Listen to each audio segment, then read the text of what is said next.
தமிழகத்தில் இன்று முதல் 3 நாட்களுக்கு கனமழை எச்சரிக்கை விடுக்கப்பட்டிருக்கிறது.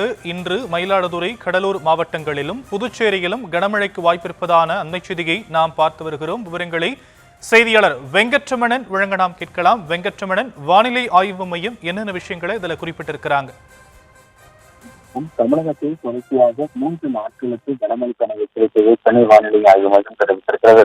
ஆந்திர கடலோர பகுதிகளுக்கு அப்பால் இருக்கக்கூடிய மத்திய மேற்கு வங்கக்கடல் பகுதியில் நிலவக்கூடிய வளிமண்டல கீழடுக்கு சுழற்சி காரணமாக தமிழகத்திற்கு 3 நாட்களுக்கு கனமழைக்கான எச்சரிக்கை விடுக்கப்பட்டிருக்கிறது.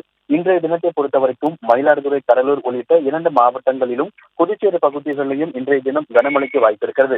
அதே போல நாளைய தினத்தை பொறுத்தவரைக்கும் தஞ்சாவூர், திருவாரூர், நாகை, மயிலாடுதுறை, புதுக்கோட்டை, அரியலூர், திருச்சி உள்ளிட்ட 7 மாவட்டங்களில் கனமழைக்கான வாய்ப்பும், 6ஆம் தேதியை பொறுத்தவரைக்கும் தஞ்சாவூர், திருவாரூர், நாகை, மயிலாடுதுறை, புதுக்கோட்டை, அரியலூர், பெரம்பலூர், திருச்சி, கள்ளக்குறிச்சி, திருவண்ணாமலை, சேலம், தருமபுரி உள்ளிட்ட 12 மாவட்டங்களுக்கு 6ஆம் தேதி கனமழைக்கான எச்சரிக்கை என்பது விடுக்கப்பட்டிருக்கிறது. சென்னையை பொறுத்தவரைக்கும் மதிய நேரத்தில் வெயிலுடைய தாக்கம் சற்றே அதிகமாக இருக்கும் என கூறப்பட்டாலும் மாலை மற்றும் இரவு, நள்ளிரவு நேரங்களில் சென்னையில 2 நாட்களுக்கு லேசானது முதல் மிதமான மழைக்கு வாய்ப்பு இருப்பதாக தெரிவிக்கப்பட்டிருக்கிறது. வடகிழக்கு பருவமழை கடந்த மாதம் தொடங்கியிருந்தாலும் கூட சென்னை உள்ளிட்ட தமிழகத்துல மழைக்கான பாதிப்பு என்பது குறைவாகவே பதிவாகி இருக்கக்கூடிய நிலையில சென்னையில இன்று முதல் அடுத்த 3 நாட்களுக்கு கனமழைக்கான எச்சரிக்கை என்பது கொடுக்கப்பட்டிருக்கிறது.